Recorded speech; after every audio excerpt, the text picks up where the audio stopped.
రేపు మార్చి 6వ తేదీన శుక్రవారం నాడు సంకటహర చతుర్థి వచ్చింది. ప్రతి నెలలో కృష్ణపక్ష చతుర్థి నాడు సంకటహర చతుర్థి వస్తుంది. ఈ చతుర్థి రోజున వినాయకుడిని పూజిస్తే చాలు మీ జీవితంలో ఏర్పడే ఆటంకాలు, కష్టాలన్నీ వెంటనే తొలగిపోయి, మీకు మీ కుటుంబానికి మంచి రోజులు ప్రారంభమవుతాయి. అంతటి శక్తి ఈ సంకటహర చతుర్థి వ్రతానికి ఉంటుంది. చాలా సులభంగా చేసుకునే ఈ పూజ ఈ విధంగా ఒక్కసారి ఆచరించి చూడండి, ఖచ్చితంగా మంచి మార్పులు చూస్తారు. సంకటహర చతుర్థి పూజ నియమాలు, పాటించాల్సిన విధి విధానాల గురించి ఈ వీడియోలో తెలుసుకుందాం. ముందుగా ఈ వీడియోకి ఒక లైక్ కొట్టా, ఓం నమఃశివాయ అని కామెంట్ చేయండి. సబ్స్క్రైబ్ చేయడం మాత్రం అస్సలు మర్చిపోకండి. రేపే మార్చి 6వ తేదీ శుక్రవారం నాడు సంకటహర చతుర్థి వచ్చింది. ఈ రోజున ఎవరైతే వినాయకుడిని పూజిస్తారో అలాంటి వారికి ఆయురారోగ్యాలను, అష్టైశ్వర్యాలను సులభంగా ప్రసాదిస్తానని స్వయంగా వినాయకుడు వరం ఇచ్చాడట. కాబట్టి ఈ చతుర్థి రోజున ప్రతి ఒక్కరూ ఉదయాన్నే నిద్ర లేచే ఇంట్లో దీపారాధన చేసుకోండి. ఉదయం 9 గంటల లోపు ఇంట్లో దీపారాధన పూర్తి చేసుకోండి. పూజ చేసే ఆడవారు ఇల్లంతా శుభ్రం చేసుకుని, తల స్నానం చేసి ఇంటి గడపలకు పసుపు రాసి, కుంకుమ బొట్లు పెట్టి ఇంట్లో దీపారాధన చేసుకోండి. పూజ చేసే ఆడవారు ఎరుపు రంగు వస్త్రాలు ధరించి, కాళ్లకు పసుపు రాసుకుని, పాకెట్లో కుంకుమ బొట్టు పెట్టుకుని మెడలో నల్లపూసలు ధరించి ఈ వ్రతాన్ని చేయాలి.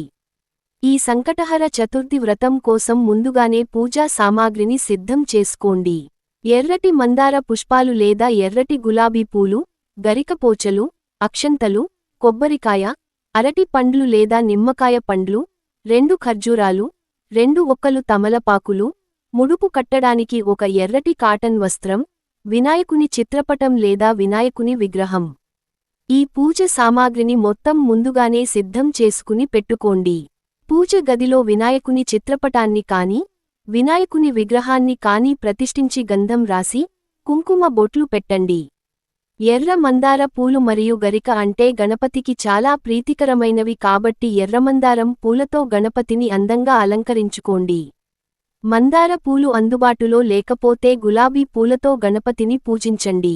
అలాగే గణపతి చిత్రపటానికి గరిక మాలు వేయండి. అయితే గరిక మాల వేయలేని వారు 21 గరిక పోచలను తెచ్చుకొని వినాయకుని పటం ముందు పెట్టుకోండి. ఈ విధంగా గణపతిని అందంగా అలంకరించి, ఆవు నెయ్యితో కాని, కొబ్బరి నూనెతో కాని దీపారాధన చేయండి.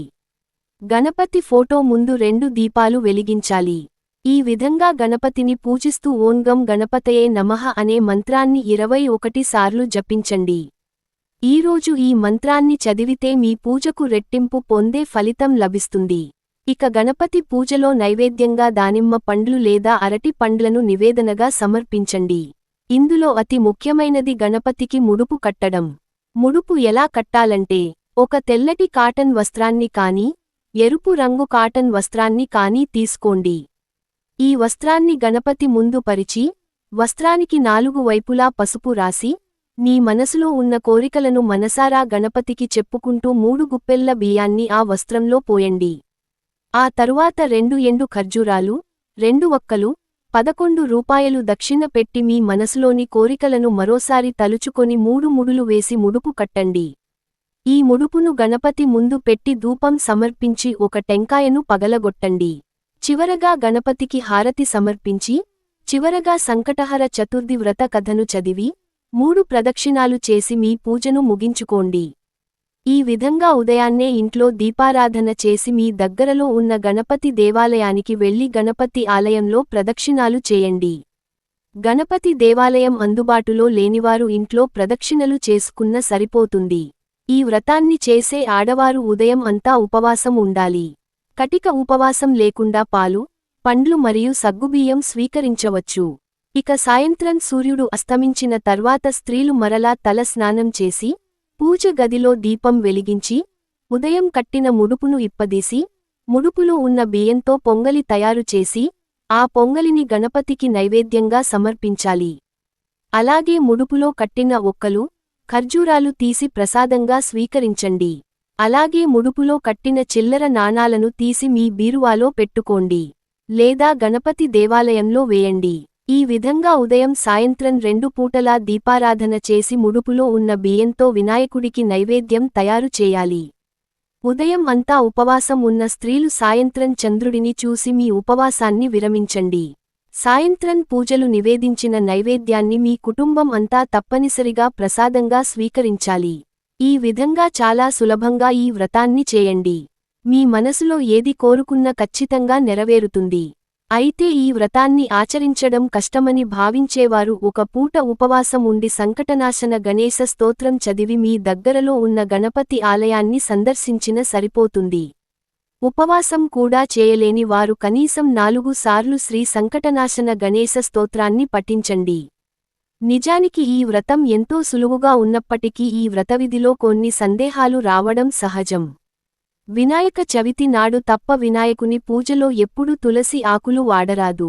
అలాగే గణపతి నైవేద్యంగా కుడుములు, ఉండ్రాళ్ళు, అరటికాయలు, పాయసము, నువ్వులు, 21 మోదకాలు ఇలా ఏ నైవేద్యాన్ని అయినా సమర్పించవచ్చు. ఈ రోజున శుక్రవారం కలిసి వచ్చింది కాబట్టి గణపతితో పాటుగా లక్ష్మీదేవిని కూడా పూజించండి. అలాగే తులసి కోటలో నీ దీపం వెలిగించి తులసికి ప్రదక్షిణాలు చేస్తే డబ్బు సమస్యలన్నీ వెంటనే తొలగిపోతాయి. ముఖ్యంగా చదువుకునే విద్యార్థులు ఈ రోజున గణపతి దేవాలయానికి వెళ్లి గణపతి ముందు 12 గింజలు తీయండి. విద్యలో ఆటంకాలు లేకుండా విద్యాబుద్ధులు ప్రాప్తిస్తాయి. ముఖ్యంగా వ్యాపారాలు చేసేవారు మీ దగ్గరలో ఉన్న గణపతి దేవాలయానికి వెళ్లి గణపతి పాదాలు దగ్గర గరికను పెట్టి నమస్కారం చేసుకోండి. మీ వ్యాపారంలో నష్టాలు లేకుండా లాభాలు కలుగుతాయి. అలాగే మీ జాతకంలో అదృష్టం లేకపోతే ఈ శుక్రవారం తప్పనిసరిగా గోమాతకు పచ్చగడ్డిని ఆహారంగా పెట్టి నమస్కారం చేసుకోండి. జాతక దోషాలన్నీ వెంటనే తొలగిపోయి అదృష్టం ఐశ్వర్యం కలిసొస్తుంది. మీ వంశంలో పితృదోషం ఉంటే మీ కుటుంబంలో తరచూ సమస్యలు ఏర్పడుతూనే ఉంటాయి. కాబట్టి ఈ శుక్రవారం ప్రతి ఒక్కరూ రావి చెట్టుకు 3 ప్రదక్షిణాలు చేసి రావి చెట్టుకు నమస్కారం చేసుకోండి. ఇక కోర్టు సమస్యలు మరియు శత్రువు బాధలతో ఇబ్బంది పడేవారు ఈ సంకటహర చతుర్థి రోజున వినాయకుడి దేవాలయానికి వెళ్లి గణపతికి మందార పూల సమర్పించండి. ఈ వ్రతాన్ని చేయడం కుదరని వారు ఇక మంచి బ్రాహ్మణుని పిలిచి అతనితో చేయించుకోవడం సర్వ విధాల శ్రేయస్కరం. ఇక సన్ని దోషాలతో ఇబ్బంది పడేవారు ఈరోజు బ్రాహ్మణులకు నువ్వుల దానం చేయండి. అలాగే కుటుంబంలో సమస్యలు ఉన్నవారు జిల్లేడు పూలతో గణపతిని పూజిస్తే మీ కుటుంబంలో సమస్యలు లేకుండా సుఖసంతోషాలు పెరుగుతాయి. అలాగే భార్యాభర్తల మధ్య తరచూ గొడవలు ఏర్పడుతుంటే గణపతి దేవాలయానికి వెళ్లి గణపతికి అరటిపండును నివేదించండి. భార్యాభర్తల మధ్య సఖ్యత పెరుగుతుంది. ముఖ్యంగా ఈ సంకటహర చతుర్థి రోజున మీ ఇంటి గుమ్మం బయట కుంకుమతో స్వస్తిక్ గుర్తును వేసుకోండి. మీ ఇంట్లో ఉన్న నెగటివ్ ఎనర్జీ మొత్తం తొలగిపోయి మీ ఇంట్లోకి పాజిటివ్ ఎనర్జీ ప్రవేశిస్తుంది.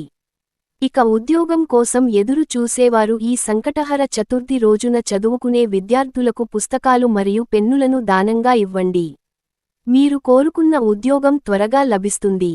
దీర్ఘకాలిక అనారోగ్య సమస్యలతో బాధపడేవారు ఈ సంకటహర చతుర్థి నాడు రాత్రి సమయంలో చంద్రుడికి పచ్చిపాలతో ఆర్ఘ్యం సమర్పించండి. అనారోగ్య సమస్యలన్నీ తొలగిపోయి మీ ఆయుష్షు పెరుగుతుంది. ఈ సంకటహర చతుర్థి వ్రతాన్ని ఆచరిస్తే కలిగే లాభాలు ఏమిటో తెలుసుకుందాం. సంతానం లేని వారికి సంతాన ప్రాప్తి, రాజ్య ప్రాప్తి, కుజదోష నివారణము, అకాల మృతి హరణము, జ్ఞాన ప్రాప్తి, ఆయురారోగ్యాలు, అష్టైశ్వర్యాలు, రుణ విభక్తి, వివాహం కాని వారికి వివాహయోగం, పనుల్లో ఆటంకాలు లేకుండా విజయప్రాప్తి, జాతక దోష నివారణ, ఇలాంటి సమస్యలన్నీ వెంటనే తొలగిపోతాయి. అనేక లాభాలు ఉన్నాయి. వ్రతాన్ని ప్రతినెల చేస్తూ ఉంటే మీ కుటుంబంలో కష్టాలు లేకుండా సుఖసంతోషాలు చేకూరుతాయి. ఈ వీడియో మీకు నచ్చితే ఒక లైక్ కొట్టి, మీకున్న ధర్మ సందేహాలకు కామెంట్ చేయండి. ఓం నమఃశివాయ.